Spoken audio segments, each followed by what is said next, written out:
could be larger than life, bigger than the world, living out the hopes and dreams of every boy and every girl. You could fly higher than the sky, shine brighter than the stars. You could have all you ever wanted, shoot the moon and reach for Mars. You know you could. Yeah, and times are changing everywhere. Do we dream and do we dare? It's up to you, the door is open wide. Feel the rhythm of today, learn the part and join the play. The world is here, let's take it for a ride. You could be larger than life, bigger than the world, living out the hopes and dreams of every boy and every girl. You could fly higher than the sky, shine brighter than the stars. You could have all you ever wanted. Welcome to episode 4 of the Inland Championship, where we feature round 7 from Red Star Raceway. It proved to be a bit of a challenging round where we had to amalgamate classes and make certain changes to the program to get the event to work. But when all was said and done, it was a pretty good day. Before we get into the panel and all the highlights, we're first going to catch up with Yokohama to hear about their various tyre options. Welcome to the show, guys. Today we've got Zane from Yokohama. He's here to just give us a little bit more insight into what Yokohama does. Big Boss Auto is the Yokohama Motorsport agents and distributors for South Africa. Yokohama is the core sponsor to the modified production class. They've got a long history in motorsport, both locally and abroad, with many different categories and many different ranges. Their core market though is road tyres for SUVs, for OE market, for a lot of different things. They've had a couple of launches during the year, and he just wants to tell us about one or two of the launches that they've had during the year. Welcome, Zane. Thanks, Justin.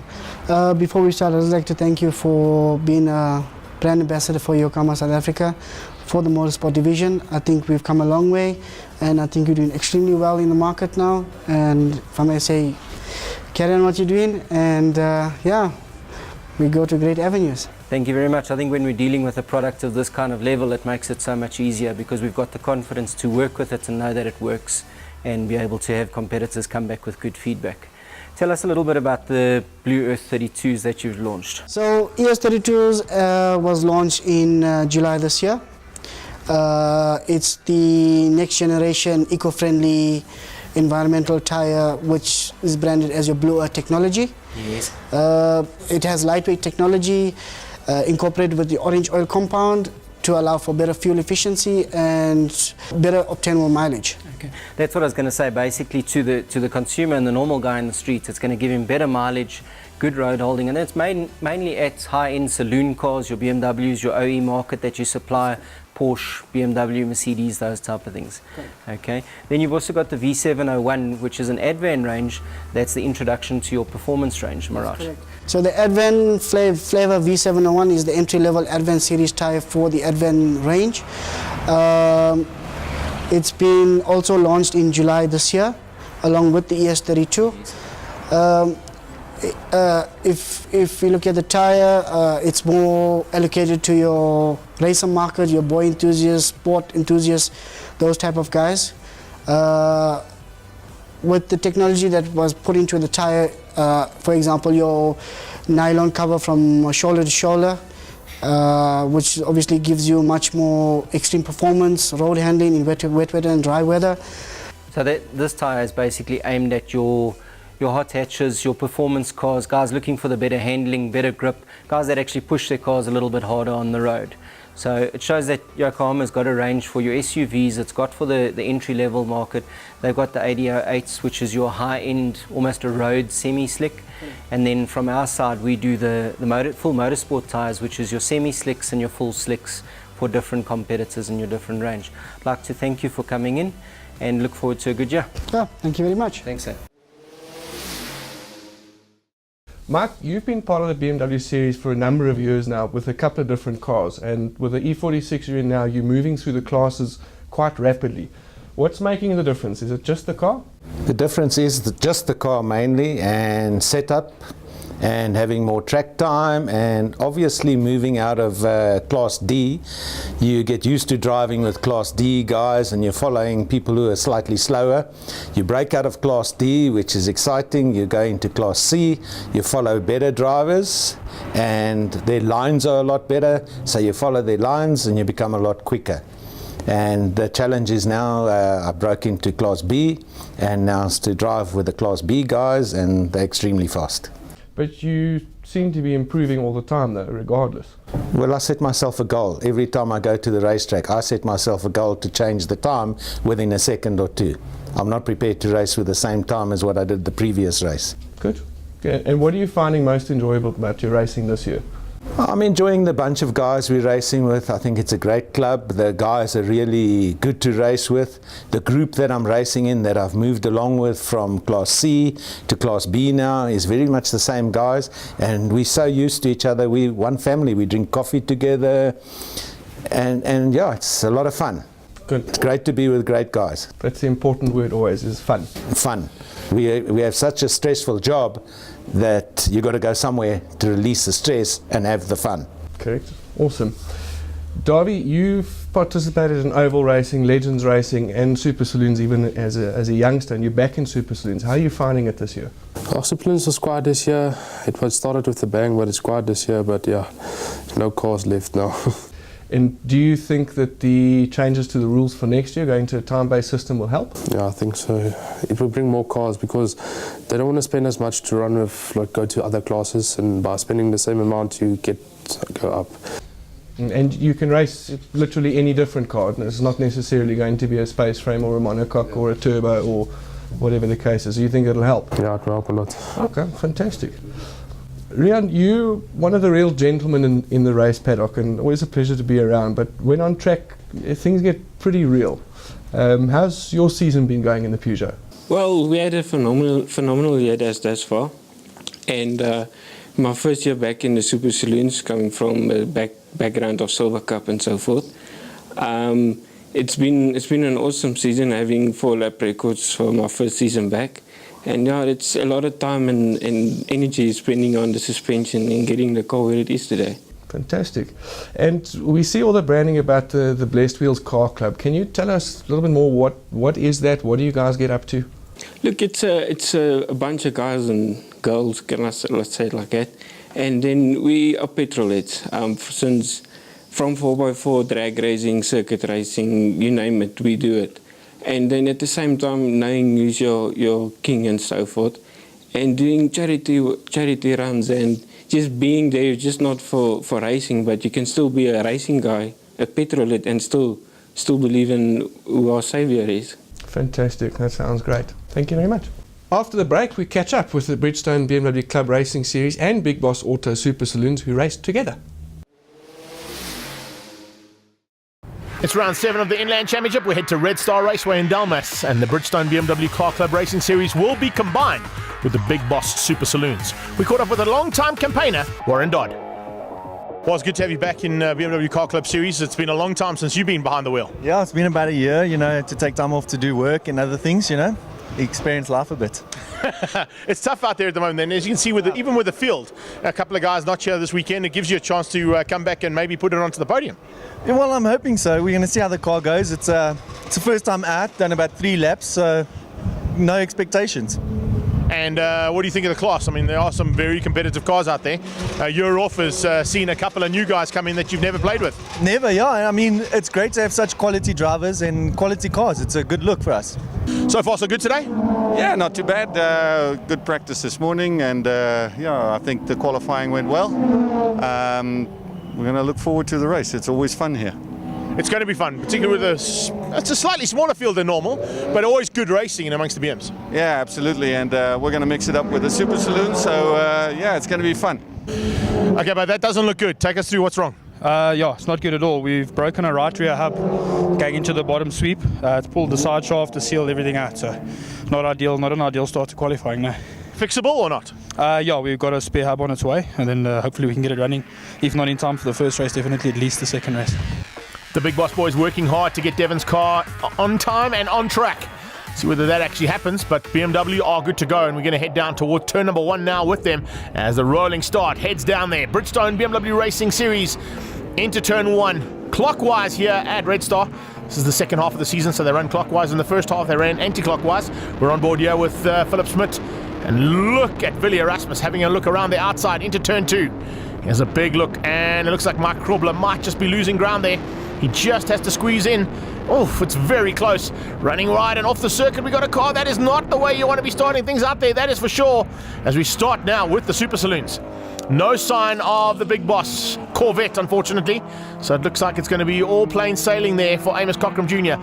I wonder if he's going to be able to catch the front end and get onto the back of the BMWs and maybe give them a run for their money in the closing stages. Nice onboard shot there. Farid working frantically at the wheel. And David Farid's going to have his work cut out. I can tell you there's not much in it out there between these drivers, but there certainly is going to be some frantic racing at the front end. Familiaris now being closed down. And it looks like things might be changing a little bit there as Rian Vust starts to apply the pressure. Dino and Vust fighting hard. Where is Jules? Jules has gone missing. Jules falling by the wayside there, and looks like there might be an issue on his car. That's not what he wanted. Lorenzo Gatteri has pulled a little bit of a margin as these two are fighting things out for second and third place. And now a bit further back in the space frames, you can see just how hard these space frames are working. Draper, Faree and Joanne Cockram having a super dice there for the top 3 in the space frame category. And those little Peugeot 206s in the Tata fighting hard here for honours. 98 machine, Davy Faree, we were on board with him earlier on. Look at how he's sliding that car out of turn 4 and into turn 5. Big triple left-hander that takes him onto the short straight. This is full flight in the Peugeot and on board with Rian Draper as he closes in on the back end. Looks like that was of Cockram. And it looks like a little fighting in between there. 27 car is Hillingen. And a nice start there from him. New man to the series, but looking good in his 328i. They start another lap across the start-finish line and down towards turn 1. The space frame's now well in the mix. Davy Faree starting to close in. Draper starting to pull a little bit of a margin. And Rian Draper looks like he might be the man to beat you in that little 206. Further in the field, this is Cockram starting to come through there and making some maneuvers on the 28 car of Jan Everstein. Everstein also out of the Big Boss stable, but side-by-side action between these two cars. And Everstein just hanging on for now. I'll tell you something, there's not much in it there as that little 325 Ti starts to apply the pressure. The front end, or further up the field, I should say, not quite the front end, that's Willie Erasmus. And fighting for just inside the top 10 honours there.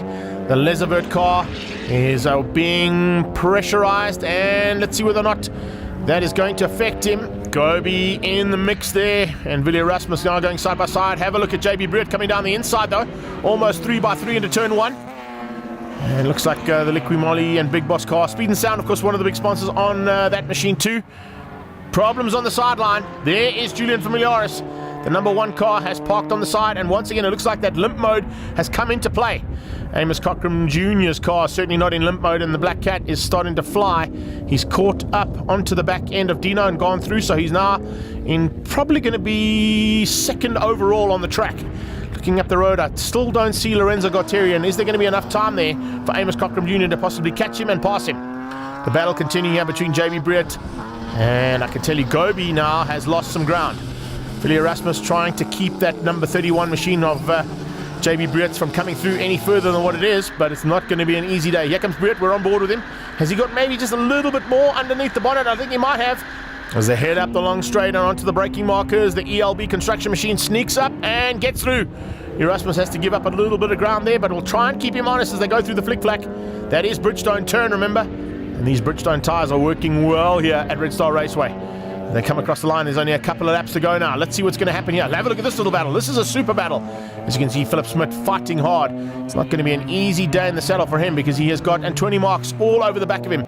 And silver versus gold. I wonder which is going to be the first one. It's normally the gold that takes first place, but that's going to be a little battle right to the line. Further in the field, Draper starting to get in the big thick of it now amongst all of our usual contenders. The 25 car there under threat is Oz Baggioni. And looks like Draper with a little bit of extra squirt will just get past him. He's now coming up on the back end of Cochrane. Pulls alongside, just up ahead, you'll see Jan Everstein.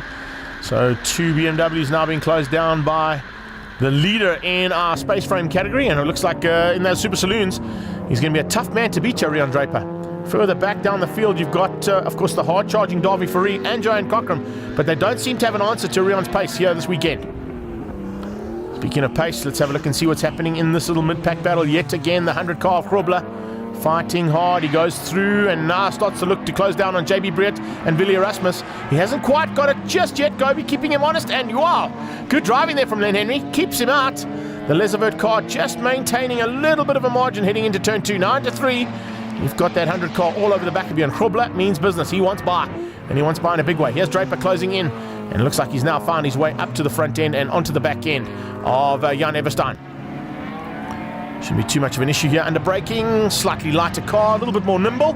The Mahmoud car unfortunately has to go around the outside, and that allows Draper through. So Draper now moving up into just outside the top 10 overall. Nice bit of driving there from Rian Draper. He's pulled completely away from Fourie. Davi Fourie, as I said, with no answer here in the first one in the Tata. There's a move on the inside. Eventually Grobler finds a way through, and Gobi has to just drop back. He runs a little bit wide and onto the dirty stuff. That could cost him a bit of drive onto the main straight to complete another lap. Battle continuing here further up the field. The 77 car of Philip Smith. The dock is under pressure, and Andreas Meyer is applying the pressure. In fact, applies it too much. Gets out of shape and goes onto the dirty stuff. Going onto that back straight, that's not what you need to do. Unfortunately, that's going to be a massive mistake, and it's going to be a costly one. So that's not how he wanted to finish things up, that is for sure. Let's see if we can keep it all together now as we're getting into the closing stages. The front end, we are seeing Amos Cockram Jr. starting to close in and get right into the clutches of Gualtieri as this battle continues. Nice to see. 25 there, Baggioni fighting hard and eventually squeezing through and getting past on Jan Everstein. Everstein seems to be going back slightly. He's lost ground to this battle that he was involved in earlier on. JB Brett now under pressure. Look at that. The speed and sound and Big Boss car all over the back and looking for a way past. Billy Erasmus has found some late race pace. He comes alongside, and now they are side by side out of turn 3, heading down towards 4. Oh, just a bit more extra squirt there. Unfortunately, Billy Erasmus in the stock standard, and of course, the machine that is not turbocharged. Yeah, speaking of non-turbocharged, the V8 has now eventually got to the front. Found a way through on Gualtieri. Now, Gualtieri wants to try and run with him. He said he was able to run with him in terms of lap times. Now that they're through, let's see if he's able to stick with that big V8 of Amos Cockram Jr. But unfortunately, not enough there. A couple more laps, Gualtieri might have given him a run. Across the line, though, it's Cockram Jr. to take the overall, but Gualtieri will take BMW's Class A. Down into the flick-flack BMW turn. Grobler on the inside, just squeezing Erasmus out. That's a costly maneuver in the last part of the race, and Billy Erasmus will be dropped down into about 8th place there overall, but super battle for Class B. As they cross the line there, remember, Dino Familiaris would have been second in Class A. There you can see confirmation. Wust will win out ahead of Briet and Grobler for Class B. Class C goes to Philip Smith, Antoni Marks and Baggioni, and Everstein wins out the Ds. Super Saloons, it was Cockram Jr. all on his own sim, taking the overall victory and Class A, and Draper takes GD5. Look, it was quite an experience. You know, I was going around and I was just taking it easy, and then all of a sudden I see this like in my mirrors. I'm like, yo, okay, let's go. And then no, look, it was really like a different experience, obviously, because I've never really raced against the West Bank. But yeah, credit to Amos, it was very lacquer, clean, fun, and yeah, it was good. Possibility of one more joining for race 2, eh? Hey, nothing wrong with that. I'm excited, eh? From your side, good race as well. Things went well, and looks like battles in the championship are starting to sort of come to the fore now because it's nearly the end of the season. Yeah, no, that's definitely true. Like I said, I had a good race. I enjoyed it a lot. I have a few technical problems with the car, but we're hopefully going to sort out for race 2. They haven't had a fault with this right here, broke a stub axle, so I said, you know what, I'm just going to be me. Let's have fun and check if we can catch the front guys. They told us we must keep a gap between the V8s and the BMs, so I gave him a lacquer gap, and I just diced my way through to try and catch him. I thought we had a chance to get more points on this, go for the win, but obviously lap 6 or 7 we started having issues. The car wouldn't rev through, and yeah, we had to short shift and just finish the race and get the points. At this stage, it is pretty important to consolidate those points, though, isn't it? Yeah, absolutely, especially with a lot of guys not being at the meeting this weekend. You know, it's a lot of points on the board without too much effort. Slightly different format today, mixing it up with the BMWs, but certainly had an absolute jewel and a good dice too. Yes, no, it was quite an awesome race. It's difficult to challenge the cars of the BMW turbocharged, and we were fit and more aspirated. But it was an awesome dice, and yeah, it was lekker. Looking forward to race 2? Yeah, definitely. We need to do some stuff on the car. I was struggling with understeer in race 1, so we'll see if we can do adjustments to get it sorted for race 2. Bit of a mix-up today, but certainly looked like it was a bit of a jaw out there too. Yeah, for sure. That's what I like about the BMW class. It's very competitive. We are very close to one another. So if the gap is there, you must take it, and then you just have to hold on. So I think they're pushing me around a little bit, but yeah, getting nervous. But yeah, you have to stick to it. Yeah. Got to be careful of not breaking out as well, because there's been a huge breakout throughout the season. Yeah, we all have a problem with that, but that's what it's all about. You have to increase your times, better your times, and that's what it's all about. That's what racing is about. And then when you enter a new class, then it's back to the drawing board, and you start all over again. And sometimes it's not easy. Coming from the back when you've got established drivers in those categories is not easy. No, it's not. But yeah, I'll enjoy it. I think it's going to be an interesting second race. I think there's a lot of guys. There was a big gap between certain people, but I think we're gonna do it. Yeah. JB seems fired up. Unfortunately, not fired up is Julian Familiaris. And there you can see the gesticulation from him. He's not a happy camper with that car braking for the second time, going into limp mode again. So the electronical issue on that car has not been sorted out just yet, and he's going to have to try and do that for the next round. Gobi just squeezing Willie Erasmus out as they go through one. Erasmus going to jump straight at him into turn two. Is he good enough on the brakes so early on? He is. He has a big look, but has to settle for what is about third or fourth. In fact, make that sixth place. On his tail, pushing hard, is the Viking mining machine, and you can see Rian Wust having to do some work now from a bit further back there. Devin Robertson's in the house and back in the Liqui Big Boss Corvette, and outguns the Hoosier Jaguar as they go into turn number one. Look at the pace of Dev as he pulls away, looking to try and get up as quickly as possible and get away from Amos Cockram Jr. Cockram Jr. going to try and run with Devin Robertson, because remember, Devin Robertson has only just fixed that car. I was standing on the sideline as they finished putting it all together and literally rolled it onto the track as the gates for the pit lane opened. Incredible job there from the team. An incredible job from his teammate right now as Wust goes on the inside of Willie Erasmus. Erasmus having to take evasive action and allow Wust through, but he went on the defensive to keep the rest of the pack behind him. And looks like JB Britt is going to have to do some work now to get past on the youngster. That battle is going to continue as it did in race number one. We go on board here with Wust. Slowly but surely looking for a way through on Gobi. Gobi's had a great start in the Elizabeth car. Can he keep it all together? No, he can't, because here comes the Viking mining machine and moves himself up one more position. Nicely done, up into about third or fourth place overall there. And now looking to go and fight it out with Dino Familiaris and Gauteri. I'm not quite sure if he's going to be able to catch Gauteri, but certainly going to look to win out Class B. Here comes Devin in amongst the mid-pack now, coming up on Willie Erasmus. Erasmus will probably give him some room just to allow him to squeeze through. As they go into the short straight, he goes past Gobi. No worries at all there. The big V8. There's a bit of smoke coming out of that back right. I wonder if they might have just made a small issue or maybe not tightened things up correctly. It doesn't seem to be affecting Devin Robertson, but it's certainly affecting the cars behind him. And I'm sure the COC will be thinking about, hang on a second, is that some flames coming out of that car? No. It just looks like maybe the sealant burning off or issues on that back wheel where they sorted it out. There you can see it doesn't have any problems. So it's through the left-handers that he seems to be having the issues. And now through on Rian Wust. He makes his way up into the top five. Wust running wide. Oh, maybe there was a bit of sympathy there. Andreas Meyer might capitalize here on Wust's mistake. Meyer's got better drive. He comes up alongside and goes flying past Rian Wust. And just squeezing through the two of them there. Didn't quite expect that one, but the Hoosier Jaguar just put a bit of a cat amongst the two BMWs, as opposed to the Pigeons. They come into the Bridgestone flick-flack now. Wust around the outside, gets back at Andreas Meyer.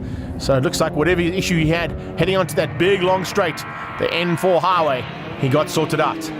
Further in the field, once again at the front end, Draper leading things out in the GT5 class. Those little space frames doing a great job, and it's actually quite nice to have this little mix-up of cars here. The space frames and the BMW Cub putting on a great dice. Further down the field, that is second place, the Tata there of Derby Free, fighting with the Marmot car of Everstein, and just squeezing him out. But on his tail, he has to go defensive because Cochrane is there. Troy is looking pretty dangerous at this stage, and would certainly like to be a slightly higher up position than what he is right now. Remember, Everstein and him fighting for Class D honours in the Bridgestone BMW Car Club Racing Series. Class B honours at the front end continue as Willie Erasmus fights out with JB Britt. He's on the inside of a very tight hairpin at the end of the short straight. It's probably going to be sometimes a first gear corner there, depending on what gearing you're running in these cars. And he's just managed to squeeze by the ELB machine. So Speed and Sound versus ELB fighting for Class B. Return of the favour as they get to the end of the long straight. The M4 highway into the Bridgestone sweep. and this little flick-flack goes right, left, right. Willie Erasmus just hangs onto that inside line, and JB's got no answer. They are just at it here, and it's a super battle. I don't know if blue flags are intended there for that car, because that's definitely a battle for on-track position, and definitely not a Foster car coming through. They're both in the same class. But you get caught out when you got so many cars on the track, and of course the Kyle Army Marshals were out here this weekend to assist the Red Star Raceway Marshals, and what an awesome effort they put on. 25 running wide there, unfortunately, is Baggioni. And maybe he wants to go and start a pool there, because he has got a pool company that sponsors him. Maybe he found a good spot to put in a pool there for Jacques and the team from Red Star. They go through the dog bone section now, and Everstein has lost out to Cochrane. Cochrane has got through. Looks like Willie and JB still side by side. This time, Willie Erasmus on the inside. He's also got a bit of smoke coming out of that back left-hand wheel, so maybe some smoking guns there out of the Big Boss team, but they're certainly doing a great job. And no answer out of JB. Getting into the closing stages now. We go on board here with Troy Cochrane as he runs wide and gets it out of shape. Oh, not the way to end things. Going through turn 4, and in fact around the outside, I think that was Everstein who had to take evasive action. He comes back on track. There is the return of the 25 car, Baggioni. So keep an eye out on Baggioni, Everstein, and of course Cochrane fighting to the line. Doc Smith has been caught and passed. And looks like, unfortunately, no answer there. Rian Draper able to find his way through, but Philip Smith is going to keep him very honest. There you can see into the tight left-hander at the end of the short straight. And once again, a little bit of issues there on the 25 machine. Looks like through that tight left-hander, he just can't get the drive out. The right gearing might be the problem there as well. No worries at all for the gearing on this car. The only worry that I did have is Devon Robertson. A little bit of smoke coming out of that back right-hander. But it doesn't seem to be affecting him, and he's certainly been able to keep it all together now as the checkered flag comes out. What a drive. Getting down into the 55.5s, that's only 3 seconds off the outright lap record here. Gautieri doing a great job. Also into the 59s. Under the 2-minute bracket at Red Star Raceway means you've got a car or a motorcycle that can really pedal. Gautieri is going to come through for the win in the BMW class and Class A. The overall victory and Class A to Lorenzo Gautieri. Second place to Dino Familiaris. There you can see confirmation of Class B. Wust, Meyer, Erasmus, the top 3. Marks just behind Philip Smith and Baggioni on his tail. Everstein taking the Class Ds ahead of Cochrane. Super Saloons going to Robertson ahead of Cochrane Jr. and Draper takes GD5. You know, we started our quali, we qualified second on the grid at a 2-minute flat. Lorenzo was 2 seconds quicker than us, but nonetheless we went out to try to get the points, you know, just finish a good day. And the power steering pipe popped off in race 1, causing us to pull over on the side, which caused an electrical issue. The car didn't want to fire up again.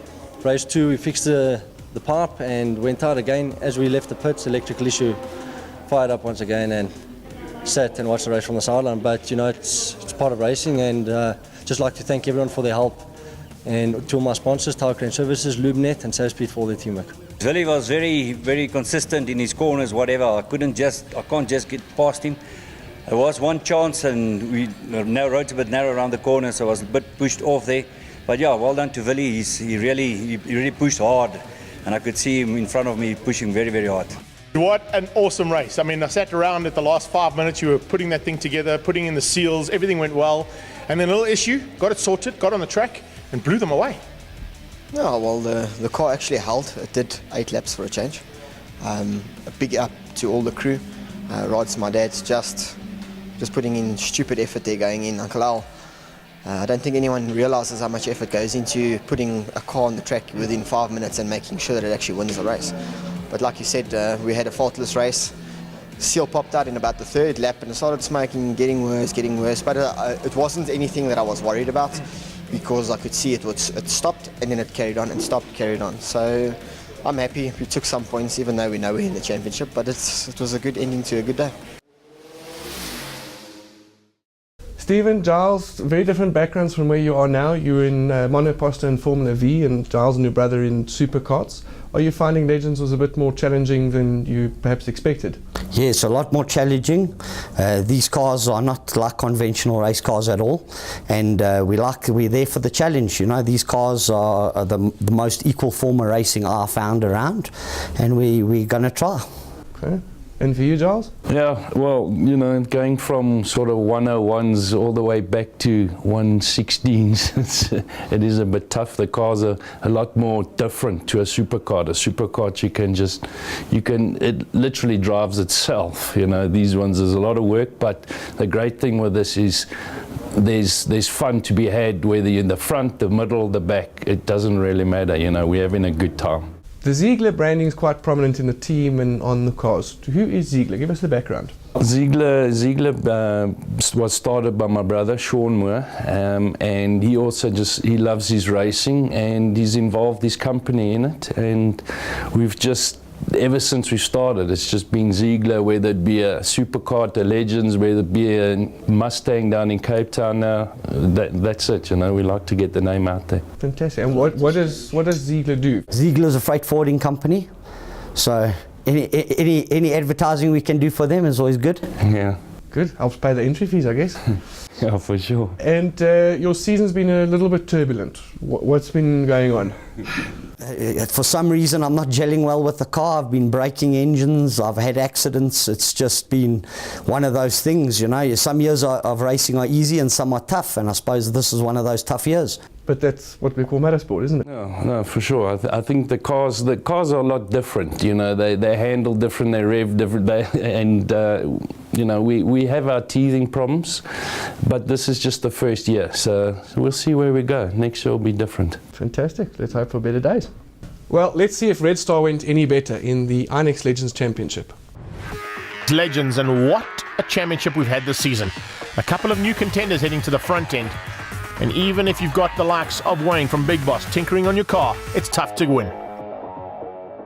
We struggled a bit with a few rounds where it was new tracks and new experience for me, but the results have been coming in, and we're just hoping for good results in the rounds that is left, and let's see how it goes.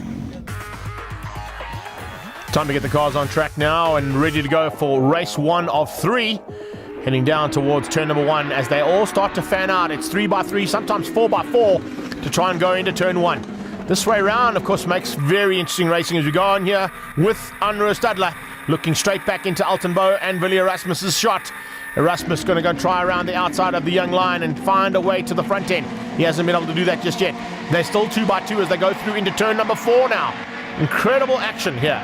And as you can see, a little bit of problems there in the mid-pack for Sean Nell. Sean Nell just losing a little bit of ground with a slightly different line out of turn 3 into turn 4.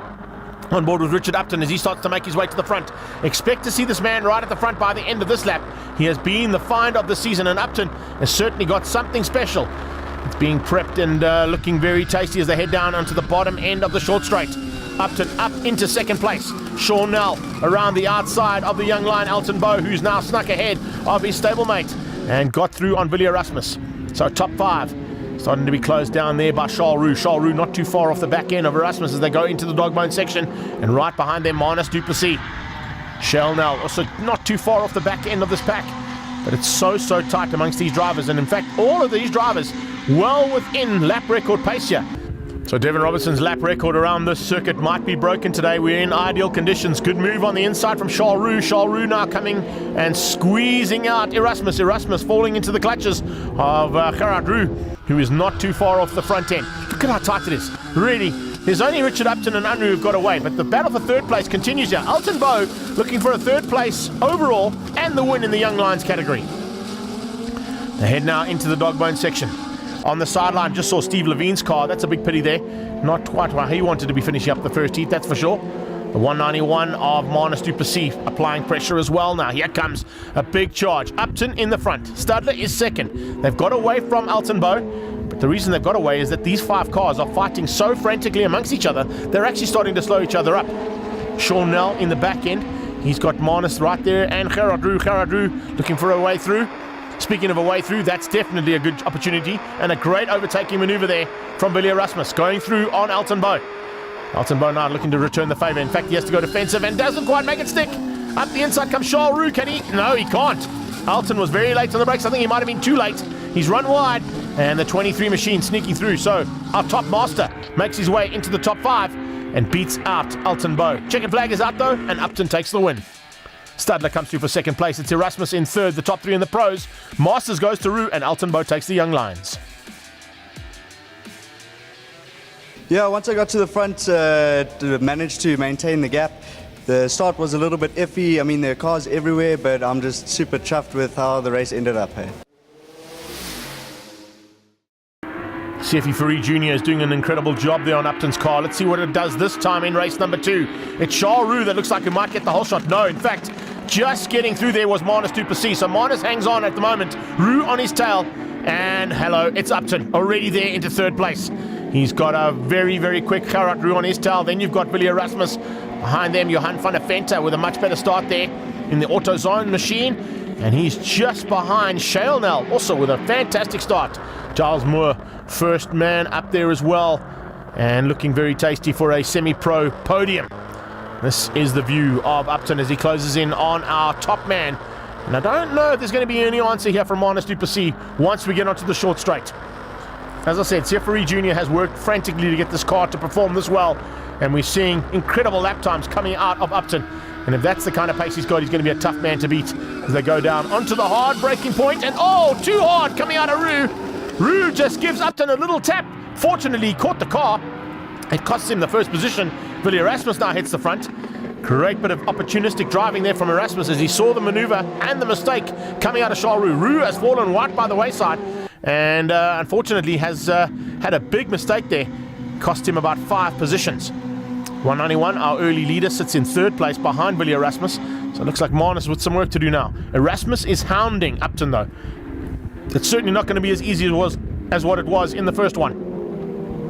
Nice, what is it, 7, 8 cars here fighting for the lead. Just in the 8th position is Sean Nell. And all 8 of these cars definitely have a chance of getting onto the top step. Further back as they start to sort things out now, looks like there's a bit of a margin opened up.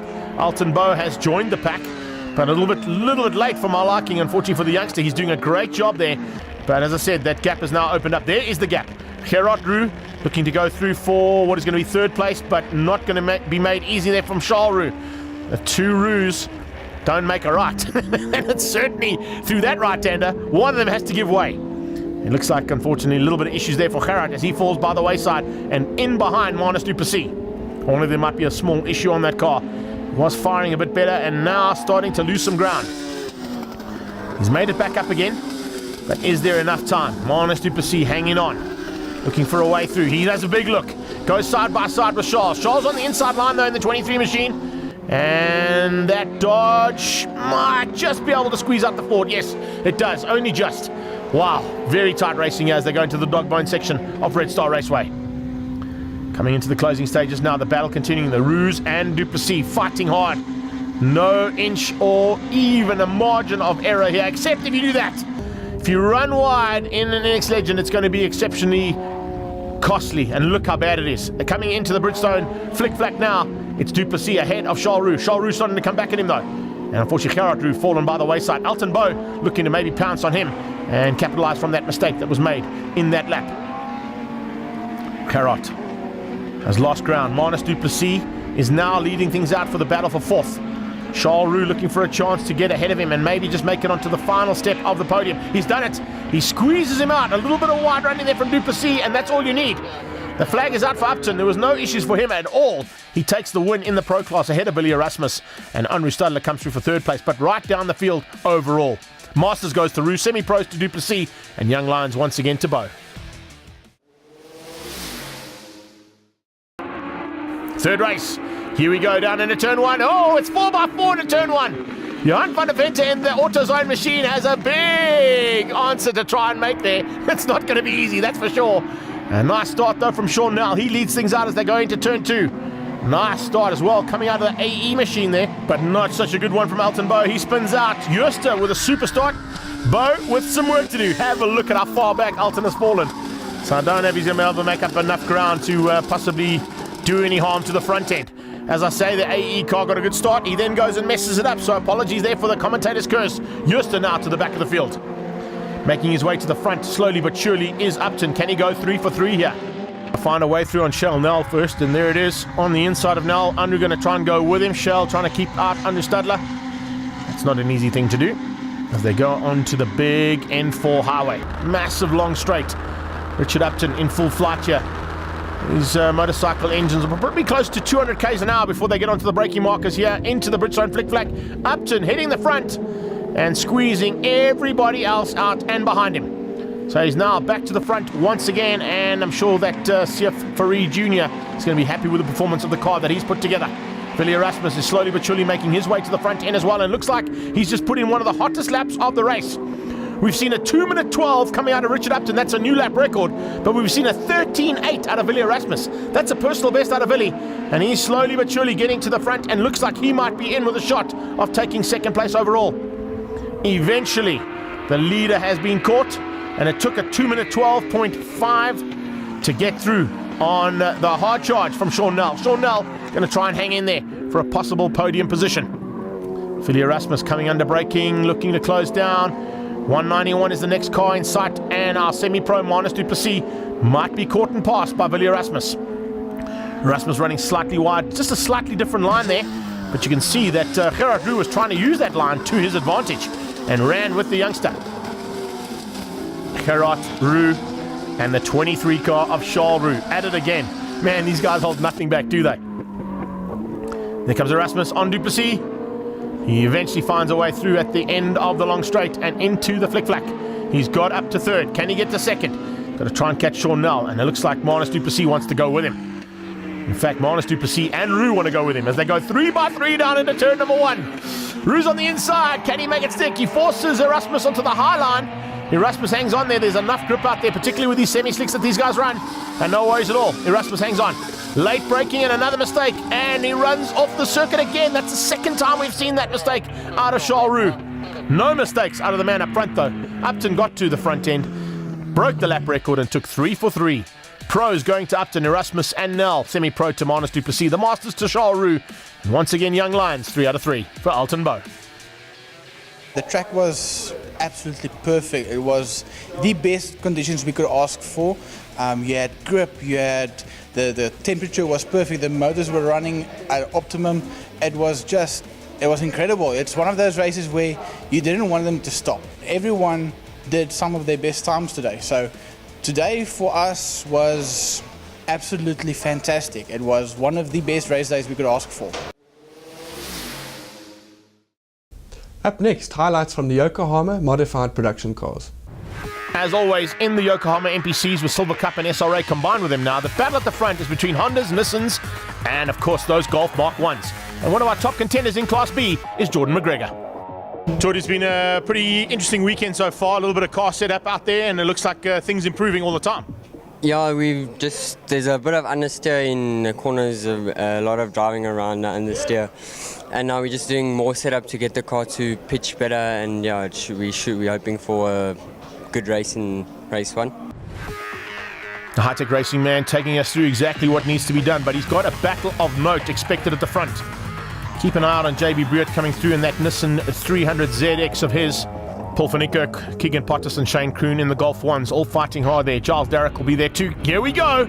As they head down towards turn number 1, it's a good start from Langeveld. He's got the drop. JB Breert just squeezing Dirk Lawrence out by the looks of things into turn 1. And then the whole contingent of Golf 1s and Mazdas. We're on board here with King Kenny. Darroch is all over the back of Freek Senior. Freek Blicknote Senior having some fun in another of the Mazda contingent. And looking quite tasty at this stage. Fighting for honours, remember, in the Silver Cup. He's a Class B contender there. Franco Di Matteo in MPCs in a very similar machine now in the thick of this Golf 1 and Mazda battle. In fact, Di Matteo behind Jordan McGregor. McGregor with a great start there. Tucks in and looks to close down on Shane Kroon. Eventually McGregor loses out the Grange Workwear and High-Tech Racing Golf. Just losing out there to the Deltec. Oh, where are you going, Jordy? Keep it on the black stuff, buddy. A little bit sideways there. Fortunately, he was in the right gear and could keep it buried. Otherwise, that could have got out of shape. Kroon is under threat here, and Di Matteo is giving him a fantastic run. 135 and 105. Battle of the fives there. And a high five to both of them for some incredible racing.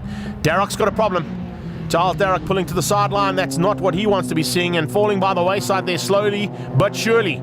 It's not the way that Giles Darroch likes to race. He's normally a front-end contender, and usually even can run with these guys if necessary. Not at this circuit probably because of the long straight, but JB Breert is certainly enjoying the life of a 300ZX driver with a big long straight to play with and can run with Jeff Langeveld. Kroon and Di Matteo on the inside, trying to squeeze out the EV9X Golf with the Deltec batteries Mazda, and it's very close. Very close indeed between the two of them as they come flying on the inside. It could be a Mazda, it could be a Ford. Let's just have a look and see, because right now they were both made in the same factory at the same time. But it doesn't matter, because Dimatoa is using the power of that vehicle to get through. And under braking, Kroon comes back at him. How's this little dice? Incredible stuff between these two. It's gone on all race long. And it looks like it's going to go right down to the checkered flag as well. There's no room or inch given there. Yellow flag on the wall means there's a problem down in turn 1, so there might not be an opportunity to overtake you. Kroon has gone for it anyway. Kroon goes under yellow and into turn 1. I'm not quite sure if that one's going to be able to stick, but let's see what the COC has to say about that. Certainly a yellow flag on the wall as Kroon went for that overtaking maneuver. Now, under braking. Here comes that big ELB ZX300. And it's all over that JDM tuning machine. Langeveld has got some work to do. JB Breert now trying to use the extra squirt of the Nissan. 3-litre power as it heads up to the top. And the top end of that long straight. JB has got through. What a move there. Well, I think maybe Langeveld having some fun and games out there. Remember, Jeff Langeveld looking to maintain his lead in the overall championship and in Class A. And looks like he might have to come back here at JB if he can find a way to do it. Once JB's got through, remember, he'll have the power here on the long straight, this little short main straight. But when they get down to the dogbone section, that's where the Honda comes into its own. And you're going to have to look for a way through there, Mr. Langeveld, if you want that victory. Dimatoa fighting hard with Kroon, continuing that little battle. They come out of turn number 1, side by side. Right on their tail is Jordan McGregor. Super drive from this youngster and starting to become a big contender in Class B. He's not quite on Keegan Potter's pace just yet, but he certainly is looking for an overall victory here and some more valuable championship points. Behind him, you've got Brian Peck, Kenny Derrick, and of course, Blicknote Jr. in the little Mazda space frame out there as well. A return of the favour for the lead. Langeveld finds his way back to the front and right at probably the best place to do it, just before they got into the dogbone section. Hard on the brakes now, and it's Dimatoa on the inside this time, but he's not good enough to keep the Golf out. That Golf 1 of Shane Kroon is working very well here this weekend. Where is JB gone? JB Breert's gone missing somewhere on track. Jeff Langeveld has got away from him, so it looks like a mistake out of the Nissan, and that's going to gift this victory to the man from the JDM tuning team. Great drive there from Langeveld. A fantastic battle though. JB Breert will still come through for second place. Who is going to finish up here ahead? Is it going to be Kroon, or is Dimatoa going to have a dive in the closing stages and across the line? Coming to the checkered flag. No, Kroon hangs on. Dimatoa will have to settle for a position just behind there. But remember, Franco Dimatoa will be sitting comfortably in third place in Class A. As you can see, Potter's taking the B's ahead of McGregor, Kroon and Derrick in the C's, T's goes to Van Niekerk, and JB Breert wins out SRG. I had a bit of a lack of dice with Uncle Franco in the Mazda, but yeah, I know. At least I managed to take the win for Class C. Unfortunately, Uncle Kenny, his car's got giving problems, but yeah. So more of the same next one, or possibly a little bit higher up? Well, hopefully a bit higher up. I'm looking to get the lap record for the weekend, so yeah, we'll try our best. It's almost ideal conditions for lap records here this weekend as well, so let's see if he's able to do it here in heat number 2. Langeveld on the inside of Breert as they go into turn number 1 there. Kroon on the inside of Dimatoa. Look out for those little battles to continue here in heat number 2. Looking for a little bit more of a resurgence from Dirk Lawrence. He was very quiet in the first one, but Paul Van Niekerk is going to keep him honest. Good to see Giles Derrick is back. He's just ahead there of the hard-charging Keegan Pottas. And you've got Dimatoa fighting out with Kroon once again. And look out for Jordan McGregor in that pack as well as they come through to turn 4. Paul Van Niekerk trying to keep in touch with the Honda just ahead of him and bringing his stablemate. Oh, he makes a mistake. I was going to say, bringing Giles Derrick along for the ride. Runs a little bit wide going into the dogbone. And that's costly because Keegan Pottas is now looking to pounce.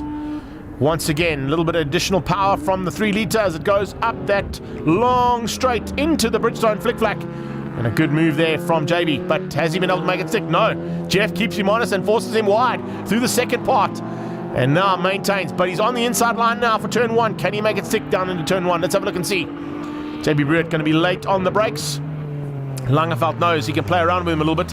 He found some additional pace at the end, but I think there was a mistake out of JB, which was costly. And he still finished second in overall as well as in his class, but I can tell you something, it's not going to be an easy race here for him to win the overall, especially with Jeff Langeveld in the form he's in. Van Niekerk and Darroch fighting hard, and they're fighting for third and fourth place on track, each of them in their respective classes. One, of course, Van Niekerk in Class T, Darroch in Class B, looking to lead things out now in Class B and get some points back after losing out in the first one. Oh, look at this, King Kenny Darroch having some fun and games. He goes side by side with Demeter as they go into turn one, just behind Brian Peck in the Polo. Polo hanging on for now, but how much longer can he take the pressure that's being applied from behind? Oh, McGregor with a big move, sneaking through and forcing Kenny Darroch wide. Geordie McGregor gets up there, and oh, Darroch makes a mistake. Just puts a wheel on the dirty stuff. You don't want to be doing that in a front-wheel drive. It'll just throw you completely out. And now Kenny going to have to work from the back of the field to try and close things down on the man who's just overtaken him, Jordan McGregor. Speaking of overtaking, there's a maneuver. This time, can JB make it? No, he can't. Same maneuver. He gets into that turn perfectly, but unfortunately on the wrong side. It costs him his position and the drive out of the second part of the Bridgestone flick-flack. And as they come down into turn one, Langeveld hangs on. It's a great battle, though. And I can tell you something, Jeff Langeveld's had some good ones in his day in this class. This is certainly one of the best ones we've seen all season long, with a nice comeback here for the 300ZX of JB Britt. He's had a busy day. We saw him in action, not only in this Nissan 300ZX, but also in his BMW. And he was in just a bigger battle with another one of the BMW drivers, Willie Erasmus, in the Bridgestone BMW Car Club Series. Now, as they come down to the braking mark of turn two, Peck under pressure. And Demeter is looking for a way through and looking for a chance to get up on the inside of that gear down Polo. He hasn't been able to quite make it stick just yet, but the Deltec Batteries little machine is coming along for a good ride and now has a chance of pouncing. Can he get through? Here we go. A little bit of deja vu. We've seen this 5 times today, and on the 5th time, he makes it stick. So JB Britt just squeezing Langeveld out, but Langeveld comes straight back at him, pressurizing the ELB Nissan. And now looks to go on the inside. Cuts back slightly. Is he good enough on the brakes? No, he's not quite close enough. But look out for him down in the dog bone section a bit later in this lap to get back to the front and look for a double victory in the CRX. Well, Honda, one of the fastest Hondas probably in the world, particularly if it's a little CRX. There we see battling continues. This time around the outside. Wow! Impressive stuff there. And I can tell you that doesn't take, a huge amount of cojones. It takes a massive amount. Good driving from Demeter to go around the outside of turn one. Oh, looks like JB Britt has just kept Langeveld honest for another lap. I don't know if Jeff Langeveld... Oh, there you go. Just a missed gear. And can you believe it? On the final time of asking, Langeveld gets the win, gifted to him by a missed gear coming out of that final turn. Oh, what a pity there for JB Britt. He'll still take his overall win in his class, but he wanted the overall of the day. Yeah, no, it was a good, clean race, but a lot of fun and, close racing. And I think we need to have to upgrade, maybe put a turbo on this car of ours just to keep up with old JB. Yeah, he's got a special little car underneath him, but once again, the Honda's at the top, so that's going to be good for the championship. Yeah, no, very good for the championship, and close call now with old Dirk Lawrence and myself running on top of the championship, so we'll see what happens in the next one at Zwartkops. That's it for this show. We're going to take a small break until the 7th of October, where we're back at Zwartkops for the penultimate round. All championship battles are getting really tight, so we expect the racing to be spectacular. Keep up to date with us on Facebook, Twitter and YouTube. You could be larger than life, bigger than the world, living out the hopes and dreams of every boy and every girl. You could fly higher than the sky, shine brighter than the stars. You could have all you ever wanted, shoot the moon and reach for Mars. You know you could.